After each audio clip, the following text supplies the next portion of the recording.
हाँ बच्चों, जय हिंद। फिर से आपका स्वागत है।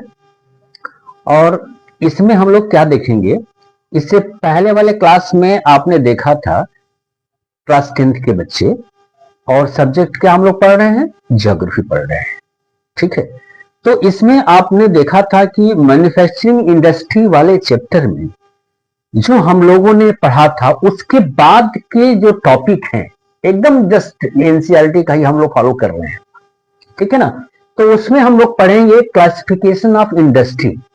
लोकेशन आपने देख लिया, एग्लोमरेशन इकोनॉमीज आपने देख लिया। उसके बाद तुरंत आप देखेंगे कि एनसीईआरटी में आपका नेक्स्ट वन जो टॉपिक है ना, क्लासिफिकेशन ऑफ इंडस्ट्रीज है। इसीलिए इस दूसरे क्लास में, क्लास 2 में आपका हम इसमें डिस्कशन करेंगे। चलिए, तो आपने देख लिया, तो अब ये देखना है कि जितने भी इंडिया में फैक्ट्रियों का इस्टेब्लिशमेंट होता है, उद्योगपति लोग फैक्ट्री लॉन्च करते हैं, तो मान लीजिए कि हर जगह में कहीं कुछ है, कहीं कुछ है, कहीं कुछ है। इस तरह से हम लोग पूरा स्टडी नहीं कर पाते हैं।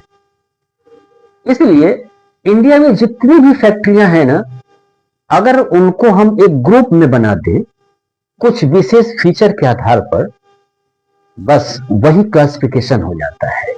आइए, वो फीचर क्या है, उसी बेस पर हम कई भागों में बांट देंगे।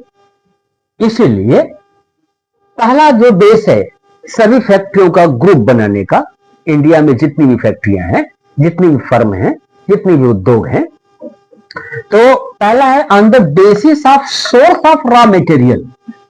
यानी रॉ मटेरियल का जो सोर्स है उसके आधार पे जिस फैक्ट्री का इस्टेब्लिशमेंट हुआ है उसको हम दो भागों में देख सकते हैं।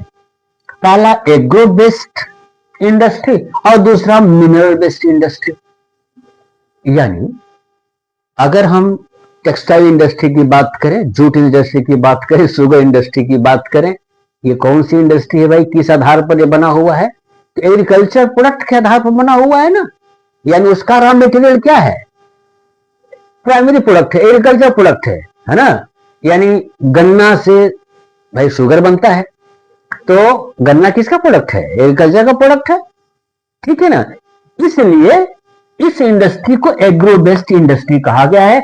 आप भी इसी तरह से लिखिएगा जैसा अभी मैंने कहा, एकदम सिंपल भाषा में। और बहुत ज्यादा एग्जाम्पल देने की कतई आवश्यकता नहीं, आराम से एक एक एग्जाम्पल दीजिए ना।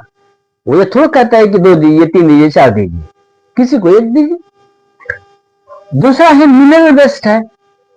अब मान लीजिए कि आयरन स्टील कंपनी लॉन्च करनी है, फैक्ट्री बनानी है। इस ढंग का अगर फैक्ट्री बना हुआ है तो उसका रॉ मटेरियल क्या है, आयरन और है, मिनरल्स है, फर्टिलाइजर। अगर मान लीजिए कि बनाने वाली फैक्ट्री है तो ऐसे में वहां क्या मिलेगा, मिनरल्स मिलेंगे, केमिकल्स मिलेंगे। तो जिसका आधार मिनरल्स है, रॉ मटेरियल क्या है, मिनरल्स है, और उस आधार पर जो फैक्ट्री स्टेब्लिशमेंट हुआ है उसे हम मिनरल बेस्ड इंडस्ट्री कहते हैं। जैसे एग्जांपल के तौर पर अभी मैंने बताया क्या, आयरन एंड स्टील इंडस्ट्रीज। तो पहला क्लासिफिकेशन हो गया इस फीचर के आधार पर। अब फीचर बदल देंगे, तब जितनी भी इंडस्ट्रीज हैं उनको दूसरी तरह से बांट देंगे। इंडस्ट्रीज उतनी ही हैं, माने इंडिया में 100 इंडस्ट्रीज हैं, 100 को हमने 2 भागों में बांट दिया। आधार क्या लिया, रॉ मटेरियल।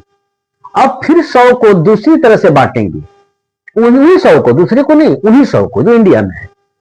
तो on the basis of main role, यानी उनका मुख्य अभिनय क्या है, मुख्य रोल क्या है, इस आधार पर। चलिए, इस आधार पर फिर से 2 भागों में बांट सकते हैं। पहले को बेसिक, दूसरे को कंज्यूमर। बेसिक का मतलब क्या है, मान लीजिए कोई ऐसी फैक्ट्री है जो प्रोडक्शन करके दूसरे किसी मैन्युफैक्चरर को देती है, वो फाइनल गुड्स का प्रोडक्शन करता है। ठीक है ना। मान लीजिए कि अगर हम स्टील फैक्ट्री की ही बात करते हैं, तो स्टील का प्रोडक्शन करके बेच दिया किसको, मशीन बनाने वाले को, तो मशीन हमारा फाइनल गुड्स हो जाएगा। इसका मतलब क्या, तो उस फैक्ट्री के लिए ये स्टील क्या हो गया, रॉ मटेरियल हो गया, ये रॉ मटेरियल के लिए काम किया। इसीलिए इसे हम क्या कहते हैं, बेसिक इंडस्ट्री कहते हैं।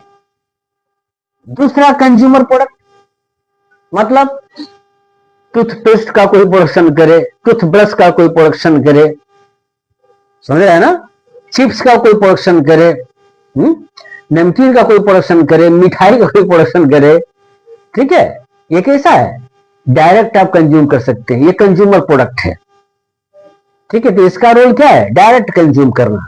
इसका मतलब ये किसी दूसरे फैक्ट्री के लिए रॉ मटेरियल के रूप में काम नहीं करेगा, बेस का काम नहीं करेगा, डायरेक्ट कंजम्पशन का काम करेगा, इसलिए इसे कंज्यूमर इंडस्ट्री कहते हैं।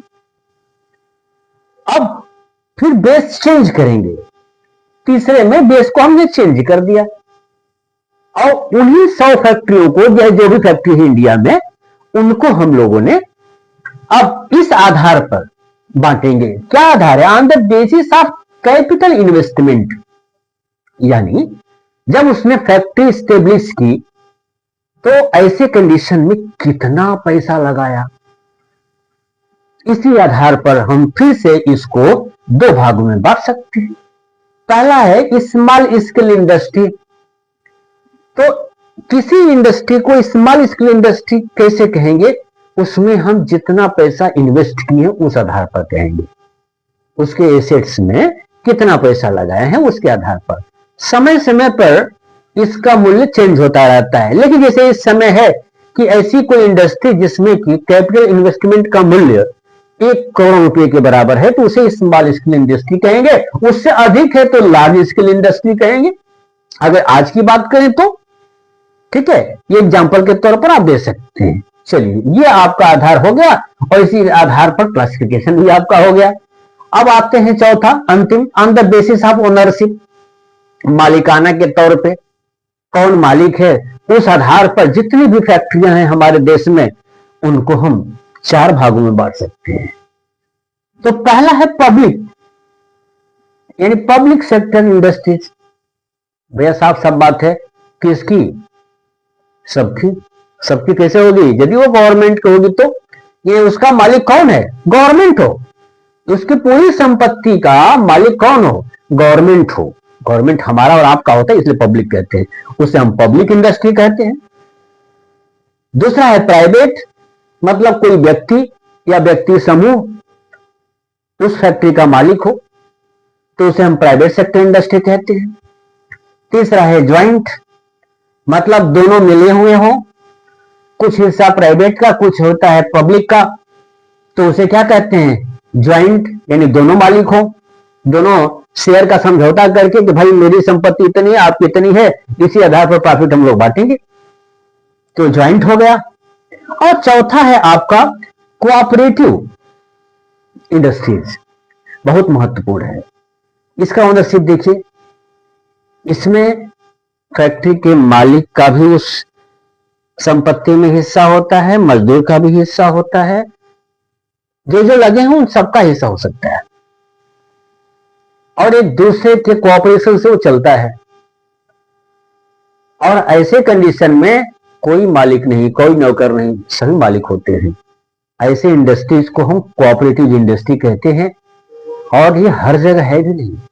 जैसा कि आपने देखा कि आप ही की बुक में केवल 2 ही एग्जाम्पल दिया है एनसीईआरटी में, और कभी कभी क्वेश्चन आ सकता है, डायरेक्ट क्वेश्चन पूछ के एमसीक्यू में पूछ सकता है, ठीक है, कि out of all the cooperative industries in India, if I am talking about the sugar industry, is it located in Maharashtra, in Gujarat, in Uttar Pradesh and in Madhya Pradesh? चारों में से कौन सही है? देखिए यहां मैंने लिखा है महाराष्ट्र। तो ये जो शुगर इंडस्ट्री है महाराष्ट्र में, और जगह पर तो दोनों सेक्टर का है, पब्लिक का भी प्राइवेट का भी, यहाँ कोऑपरेटिव है, केवल महाराष्ट्र में है शुगर इंडस्ट्री। वहां क्यों है, एक खास बात है, कभी ये भी क्वेश्चन पूछ सकता है। वहां इसलिए है कि वहां जो ओनर्स है ना, सॉरी वहां जो लेबरर्स हैं, उनकी टेंडेंसी ओनर बनने की होती है। अब कैसे होती है, तो सबकी होती है मालिक बनने की। वहां क्या है कि वहां कम मजदूरी पर भी वो काम करने को तैयार हो जाते हैं, लेकिन एक दूसरे के सहयोग करने के लिए तैयार होते हैं, और वो रुक भी सकते हैं, यानी उनके पास एक क्षमता है, धैर्य रहता है। बाकी लोगों के पास थोड़ा धैर्य कम रहता है, वहां अधिक रहता है। इसलिए वो सहयोग करने को तैयार है कि नहीं, हमें अभी मजदूरी नहीं चाहिए, जब आप चीनी बेच लेंगे प्रॉफिट मिलेगा, उसमें से जो होगा वो दीजिएगा, हमें मजदूरी नहीं चाहिए। समझ रहे हैं? यहाँ आप गई भैया शाम हो गया, हमको दे दीजिए, हम जाएंगे, ठीक है, तो इसलिए गड़बड़ हो जाएगा। वहां कहेंगे नहीं, शाम भले हो जाए, साल भर का शाम हम बर्दाश्त कर लेंगे, लेकिन हमें प्रॉफिट चाहिए, हमें मजदूरी नहीं चाहिए। इसीलिए अधिकांशतः इसी कारण से महाराष्ट्र में इस इंडस्ट्री का डेवलपमेंट हुआ है। और दूसरा जो एग्जाम्पल है केरला में, वो है क्वायर इंडस्ट्रीज। इस ढंग से आपने आज देखा क्लास 2 में क्लासिफिकेशन ऑफ इंडस्ट्रीज। इस क्लास में बस इतना ही, फिर हम दूसरे क्लास में मिलते हैं इसी चैप्टर में।